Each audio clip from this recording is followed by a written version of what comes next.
Hello friends, welcome to Saga vlogs 12. இன்றைக்கி நம்ம எங்கே போகிறோன்னா பெசன்ட் நகரில் இருக்க சர்ச்சுக்கு தான் போகிறோம். அங்கே போயிட்டு சின்னதாக ப்ரேயர் பண்ணிவிட்டு பீச்சிலலாம் விளையாடிட்டு டேரெக்டாக பட்டினம் பக்கத்தில் இருக்க நம்ம அக்கா கடைக்கு தான் வந்திருக்கோம். இங்கே ஃபுட்லாம் டேஸ்ட்டாக இருக்கும்னு சொன்னாங்க. ஸோ வாங்க வீடியோக்குள்ளே போகலாம்.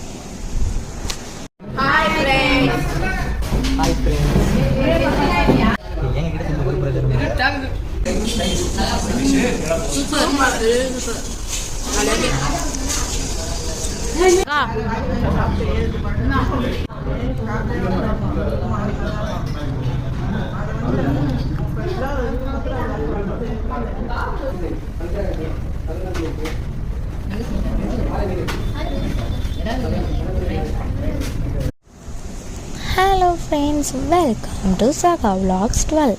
இன்றைக்கி நம்ம எங்கே போகிறோன்னா